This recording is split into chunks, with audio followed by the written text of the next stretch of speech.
Boa noite, meus irmãos. Graça e paz de Cristo a todos. É motivo de grande alegria estar aqui com os irmãos, podendo compartilhar um pouco da palavra de Deus. Então, convido você a abrir sua Bíblia comigo, na carta de Paulo aos Efésios, no capítulo 2.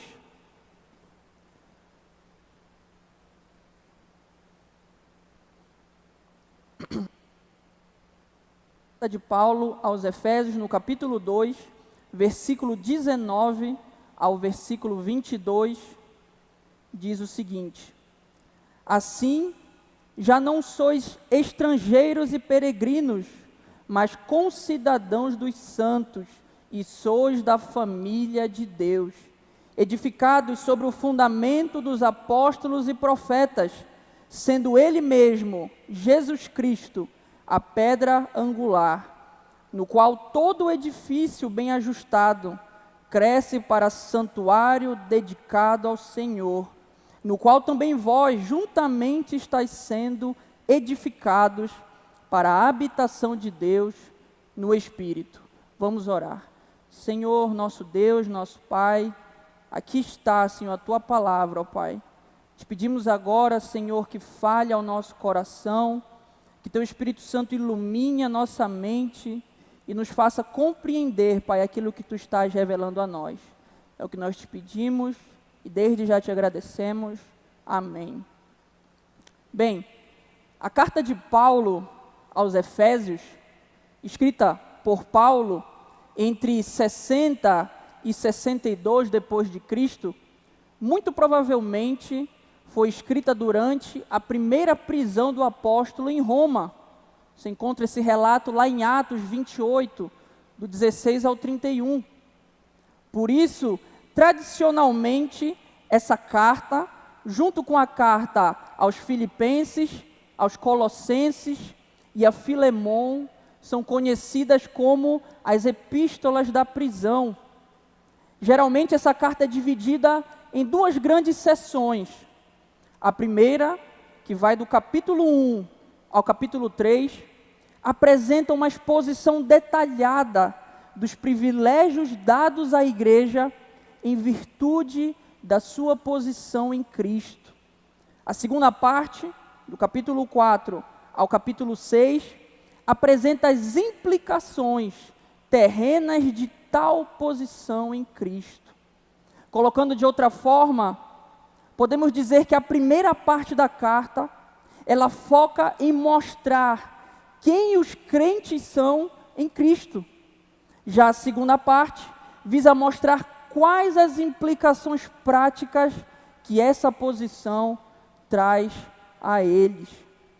O propósito dessa carta, pode-se dizer, é encorajar e admoestar os crentes e lembrar os cristãos a respeito das inúmeras e maravilhosas bênçãos que eles têm em Jesus. Ao mesmo tempo, é trazer à memória que eles não devem ser apenas gratos por aquilo tudo, gratos por aquelas bênçãos, mas que eles devem também viver de maneira digna de cada uma dessas bênçãos. E isso vale tanto para aqueles irmãos, ali do contexto de Paulo, quanto para nós também. Então hoje, o nosso foco será na primeira grande seção dessa carta. Assim sendo, o capítulo 2, que é onde está localizado o nosso texto, aqui Paulo busca recordar aos leitores que ainda que antes eles estivessem mortos em seus delitos e pecados, agora são salvos pela graça, mediante a fé em Cristo, e eles fazem parte de um povo único, no qual não há diferenças de classes e nem inimizade de raça, como Paulo vai dizer mais à frente. Logo, podemos aprender aqui que a igreja do Senhor, o povo de Deus, precisa compreender bem quem Ele é em Cristo, para que então possamos ter cada vez mais claro em nossa mente que ser grato não basta. É preciso que vivamos de maneira digna da salvação e da união que Jesus Cristo conquistou para nós. Então, veremos nessa noite, de maneira resumida, o que as Escrituras dizem sobre o caráter da igreja do Senhor e quais as implicações que isso traz para a nossa vida diária. Então, indo para o nosso texto, o primeiro ponto que eu gostaria de considerar com os irmãos é: somos concidadãos e família de Deus. Está lá no versículo 19. Leia novamente comigo. Assim, já não sois estrangeiros e peregrinos, mas concidadãos dos santos e sois da família de Deus. Do versículo 11 ao versículo 22, aqui do capítulo 2, Paulo está mostrando aos seus leitores a grande missão de paz que Jesus Cristo realizou no mundo. Essa missão é o que conhecemos como o ministério da reconciliação. Ou seja, por meio da obra de Jesus, Deus Pai reconciliou consigo mesmo judeus e gentios. E não só isso, mas reconciliou também judeus e gentios, uns com os outros, ali em um só corpo, no que nós conhecemos como a igreja. Paulo fala sobre isso também em 2 Coríntios, capítulo 5, 18 e 19. Leia comigo, 2 Coríntios, capítulo 5, versículo 18 e versículo 19. Ora, tudo provém de Deus, que nos reconciliou consigo mesmo por meio de Cristo e nos deu o ministério da reconciliação, a saber, que Deus estava em Cristo, reconciliando consigo o mundo, não imputando aos homens as suas transgressões, e nos confiou a palavra da reconciliação. Assim, falando àquele público gentil, o apóstolo faz um contraste entre o que eles eram antes de Cristo e o que eles são agora, estando em Cristo.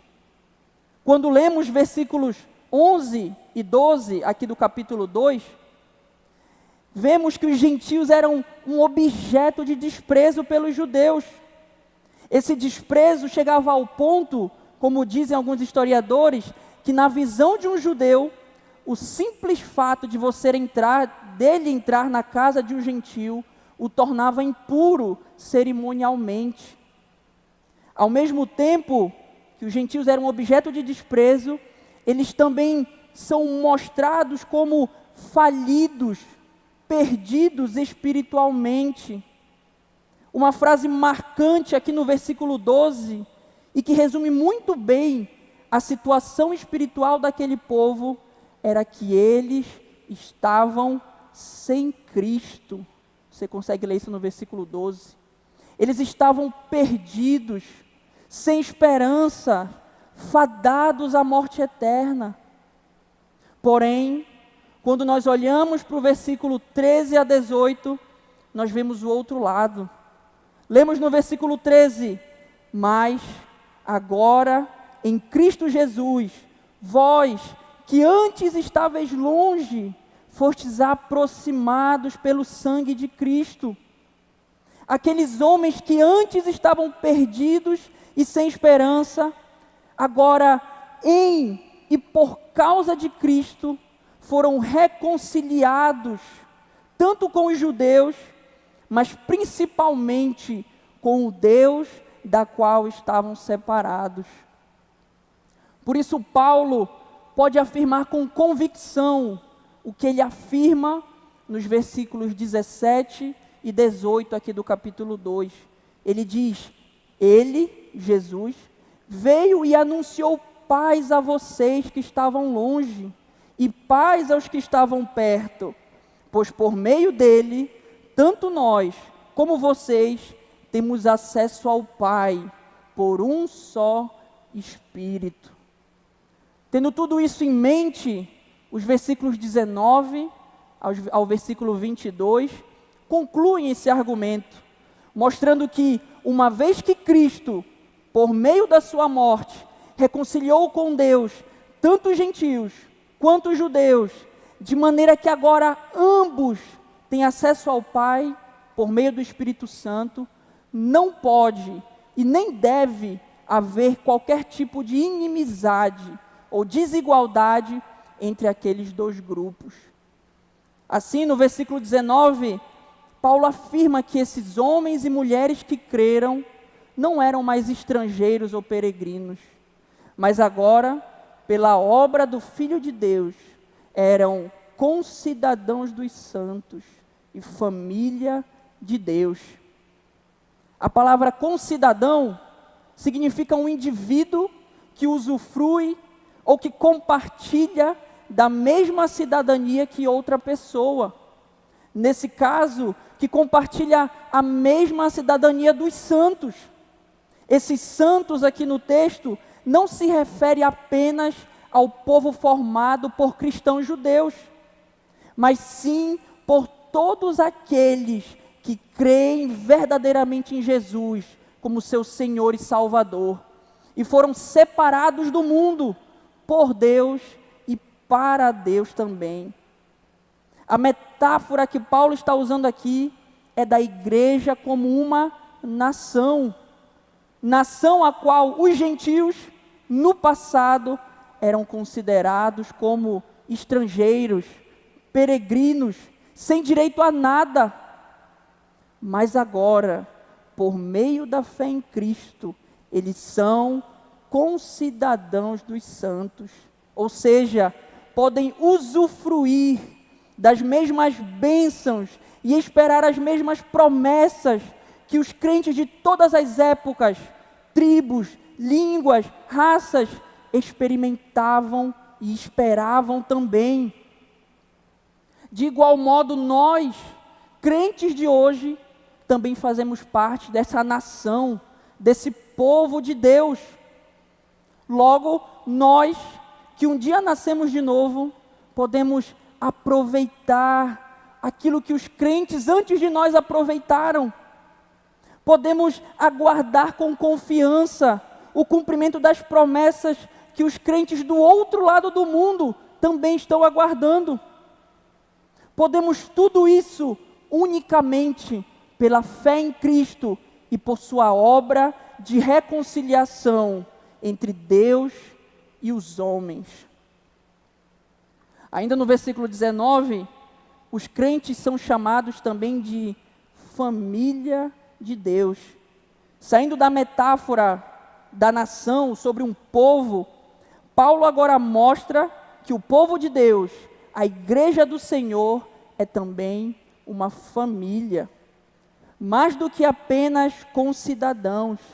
Aqueles que foram regenerados pelo Espírito Santo são familiares uns dos outros, irmãos, irmãs.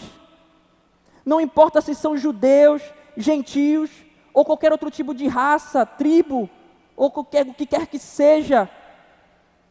John MacArthur, quando ele comenta sobre esse versículo, ele diz o seguinte, abre aspas, os pecadores redimidos não apenas se tornam cidadãos celestiais, mas também membros da família de Deus, fecha aspas. Por meio da fé em Cristo, somos inseridos na família de Deus, e a partir desse momento, Deus é o nosso Pai, e os outros crentes são nossos irmãos e irmãs. Diferente do que muitos erroneamente ensinam mundo afora, de que Deus é Pai de todos, podemos aprender aqui que Deus é Pai exclusivamente daqueles que fazem parte do seu povo, daqueles que creem de maneira genuína em Jesus. Esse é o ensino uniforme das Escrituras, e que já foi inclusive ensinado por Paulo nessa mesma carta. Olha o que Efésios capítulo 1, versículo 5 diz, volta umas páginas aí, Efésios 1:5, Paulo afirma, em amor, falando de Deus, em amor nos predestinou para sermos adotados como filhos, por meio de Jesus Cristo, conforme o bom propósito da sua vontade. Outro exemplo está no Evangelho de João, talvez um texto mais conhecido e bastante conhecido de nós. Essa verdade fica clara quando lemos João capítulo 1, versículo 12. Evangelho de João, capítulo 1, versículo 12. Contudo, aos que o receberam, aos que receberam Jesus, aos que creram em seu nome, deu-lhes o direito, o poder, em outras traduções, de se tornarem filhos de Deus. O versículo 19 traz algumas aplicações para nós. Primeiro, e diretamente relacionado com o que nós acabamos de falar, é impossível para o homem fazer parte da família de Deus se não for por meio de Jesus Cristo. Enquanto não nos arrependermos dos nossos pecados e confiarmos que Jesus pode nos salvar, não seremos filhos de Deus e muito menos faremos parte da sua família. Segunda aplicação, a nação ou o povo de Deus é um só. A igreja do Senhor não é dividida em membros de primeira classe, nem membros de segunda classe. O termo de entrada nessa nova aliança é o mesmo para todos: a fé em Jesus Cristo. Por isso, não podemos viver em comunidade e achar que uns são melhores que outros. Ou ainda pensar que os crentes verdadeiros, que os crentes genuínos, são apenas aqueles que estão hoje aqui, nesse lugar, nesse tempo, aqueles que eu conheço. Não. O povo do Senhor é composto de crentes de todos os tempos, línguas, raças e nações. Terceiro, mas não menos importante, saber que somos concidadãos dos santos e família de Deus deve nos levar a nos esforçarmos para viver em unidade e manter essa união. Divisões, panelinhas, briga entre irmãos, entre aspas, ranço de um irmão para com o outro, falar mal do outro, grupinhos e etc., não podem ser normais em nosso meio. Se ambos somos regenerados, se eu sou regenerado e o meu irmão é regenerado, significa dizer que o mesmo sangue que foi derramado por mim na cruz, foi derramado por esse irmão também. Ir na contramão da união é ir contra o que Jesus Cristo fez. Jesus veio para trazer reconciliação entre Deus e os homens, mas entre os homens também, uns com os outros. Cabe a nós, povo e membros da família de Deus, sabendo quem somos, vivermos de maneira coerente com isso, olhando para o meu irmão, olhando para aquele outro crente e o tratando como meu concidadão e como meu irmão em Cristo, vivendo como povo e família de Deus na prática. Segundo ponto que eu gostaria de considerar com os irmãos é que nós somos santuário e habitação de Deus. Está lá no versículo 20 ao versículo 22. Leia comigo novamente. Edificados sobre o fundamento dos apóstolos e profetas, sendo Ele mesmo, Cristo Jesus, a pedra angular, no qual todo o edifício, bem ajustado, cresce para santuário dedicado ao Senhor, no qual também vós, juntamente estáis sendo edificados para a habitação de Deus no Espírito.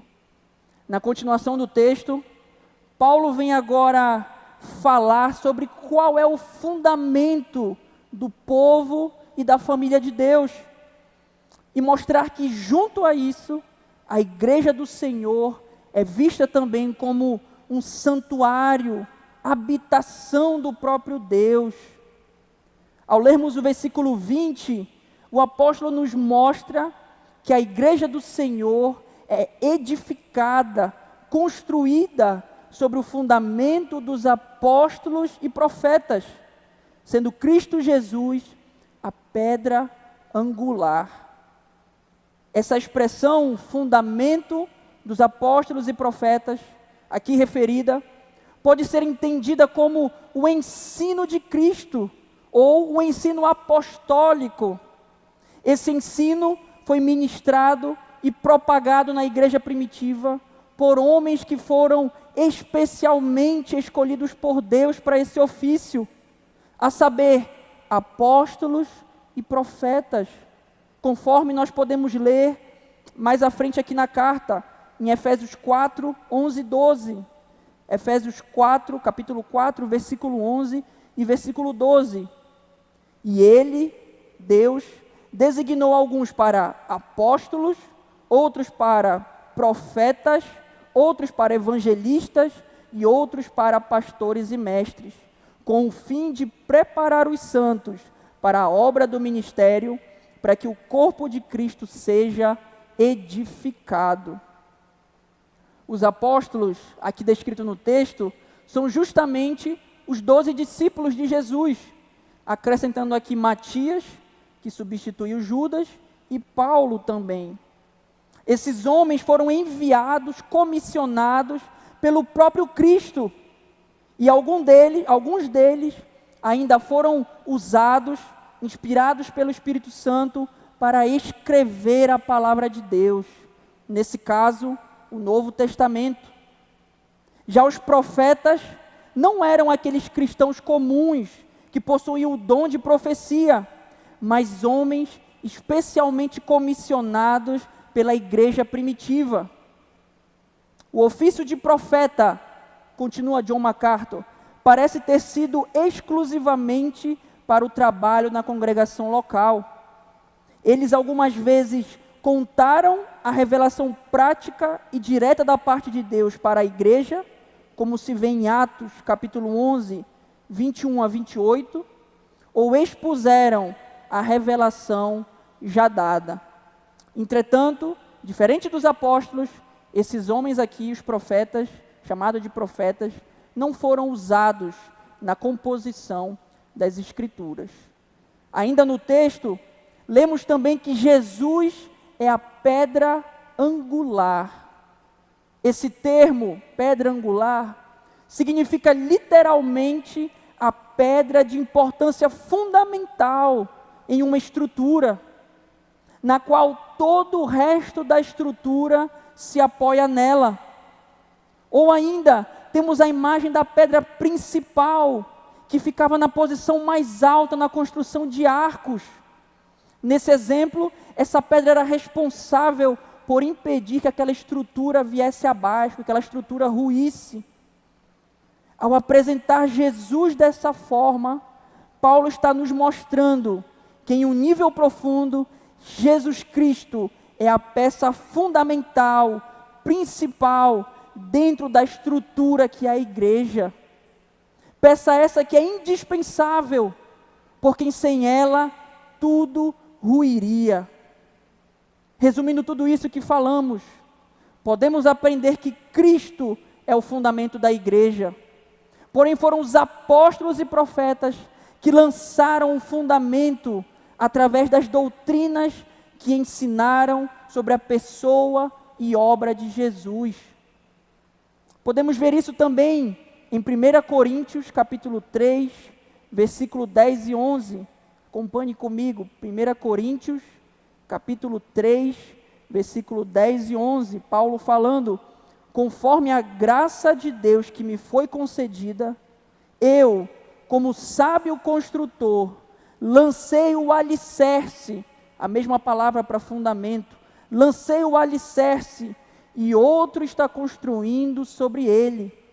Contudo, veja como cada um constrói, porque ninguém pode colocar outro alicerce, fundamento, além do que já está posto, que é Jesus Cristo. A igreja universal, invisível, como povo e família de Deus, é fundamentada sobre Cristo, no sentido em que Ele foi revelado através do testemunho e dos ensinamentos apostólicos. Além de mostrar Jesus como o fundamento e sustento da igreja, Paulo, nos versículos seguintes, mostra que Jesus também é o princípio pelo qual a igreja cresce. Esse crescimento da igreja em Jesus, continua Paulo no versículo 21, tem um propósito bem claro: se tornar cada vez mais um santuário santo, separado, dedicado ao Senhor. Podemos aprender ainda, aqui no versículo 21, que é em razão dessa união vital com Cristo que o edifício todo, a igreja, está crescendo ou se erguendo. Não há nada estático nesse crescimento, nesse edifício. A igreja cresce não como um edifício de pedras mortas, mas com um crescimento orgânico, feito de pedras vivas, pedras essas que são todos os crentes genuínos em Cristo Jesus. É o mesmo, por exemplo, que o apóstolo Pedro vai dizer na sua primeira carta. 1 Pedro, capítulo 2, 4 e 5. É o exemplo que Pedro irá nos dar. 1 Pedro, capítulo 2, versículo 4 e versículo 5, diz o seguinte: à medida que se aproximam dele, Jesus, a pedra viva, rejeitada pelos homens, mas escolhida por Deus e preciosa para ele, vocês também estão sendo utilizados como pedras vivas na edificação de uma casa espiritual, para serem sacerdócio santo, oferecendo sacrifícios espirituais aceitáveis a Deus por meio de Jesus Cristo. Assim, todo cristão genuíno, é uma pedra viva no santuário de Cristo, que é a igreja. Em outras palavras, vemos que Deus está edificando para si uma casa espiritual exclusiva, santa, e na qual Ele habitará, colocando todos os cristãos no seu devido lugar, integrando-os uns com os outros, integrando todos esses cristãos com o próprio Cristo. Por fim, no versículo 22, Paulo afirma que os crentes ali de Éfeso também estavam sendo edificados em Cristo. Nesse caso, podemos perceber que Paulo está vindo de um pensamento geral, no qual a igreja como um todo cresce em Cristo, para uma aplicação agora especial, específica àqueles irmãos. Vocês também estão sendo edificados juntos. Parafraseando isso, é como se Paulo estivesse dizendo: vocês, Efésios, estão envolvidos junto com os outros, estão envolvidos junto com os outros crentes no crescimento da igreja de Cristo. Ou ainda, vocês fazem parte desse povo. E qual o objetivo disso? Para se tornarem morada de Deus por meio do seu Espírito, como traduz a NVI. Ou seja, criar um lugar onde Deus possa habitar em comunhão com o seu povo. E esse lugar é a sua igreja, o vasto corpo espiritual formado de todos os remidos e que está sendo aperfeiçoado até o grande dia, quando poderemos habitar eternamente com o Senhor. Diante disso tudo, ficam algumas aplicações para nós. Primeiro, o capítulo 2, que começa descrevendo os gentios como mortos espiritualmente, depravados, desobedientes, finaliza agora com os mesmos gentios, espiritualmente vivos, purificados de toda culpa, filhos de Deus. De igual modo, todos nós nascemos espiritualmente mortos, nascemos depravados, nascemos desobedientes. Porém, por meio da fé em Cristo, podemos ter a nossa vida transformada, assim como aqueles leitores tiveram também. Por meio do operar do Espírito Santo em nós, podemos receber vida espiritual, sermos purificados dos nossos pecados e sermos inseridos na família de Deus. Segunda aplicação, a igreja do Senhor está alicerçada em Jesus Cristo. O fundamento da igreja não é nenhum homem, circunstância ou algo mutável, mas sim Jesus Cristo, que vive e reina para sempre. Desse modo, Jesus possui todo o poder e autoridade na igreja. E todos nós que fazemos parte desse povo, precisamos nos sujeitar à sua vontade. Vontade essa que foi perfeitamente revelada nas Escrituras e que hoje nós temos acesso em inúmeras versões, inúmeras línguas. Fazer o que a palavra condena ou não fazer aquilo que ela aprova é ir contra a autoridade daquele que é o fundamento do nosso povo e da nossa família. Isso se realmente fizermos parte desse povo. Terceiro e último, Deus, por meio do Espírito Santo, habita no meio da igreja. Diante dessa verdade, deve estar muito claro em nossa mente que o ajuntamento dos santos nas igrejas locais é algo muito importante e que requer ordem e decência. Quando os santos se reúnem como igreja em suas igrejas locais, devem fazer isso principalmente com o objetivo de cultuar ao Deus verdadeiro. Em outras palavras, quando o crente vai à igreja, ele está indo para adorar a Deus em conjunto com os outros crentes. Ele não deve ir para ouvir um louvor bonito, encontrar seus amigos, conversar sobre como foi a semana, quais as novidades, ver a pessoa que ele gosta, cumprir tabela. Não. Como já foi dito inúmeras vezes nesse púlpito pelos nossos pastores, a igreja não é um clube, não é um espaço de lazer, não é um ponto de encontro, é a casa do Deus vivo. E nós, como seus servos, devemos adorá-lo com toda a ordem e decência que ele requer e merece. Já caminhando para a conclusão, podemos resumir o que foi dito aqui hoje, afirmando que, biblicamente, a igreja é o povo de Deus, família de Deus, santuário e habitação de Deus.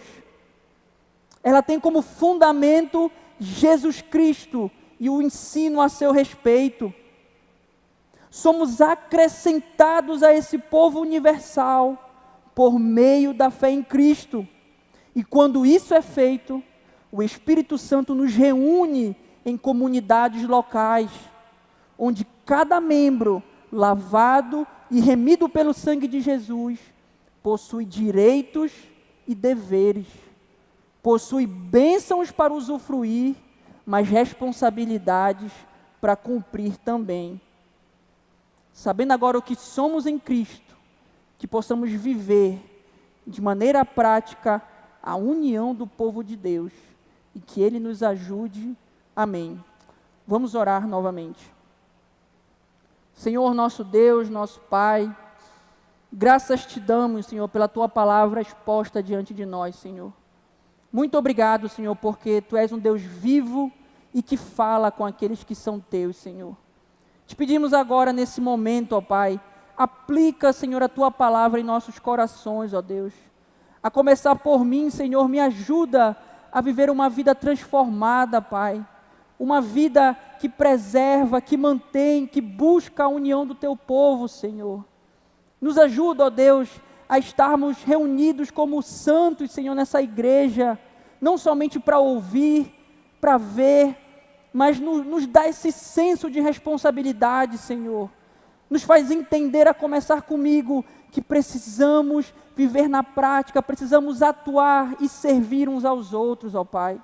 Nos ajuda, Senhor, porque muitas vezes o nosso pecado nos puxa, Senhor, mas nos dá força para vencer cada dia mais e obedecer a Tua palavra. É o que nós te pedimos e desde já te agradecemos.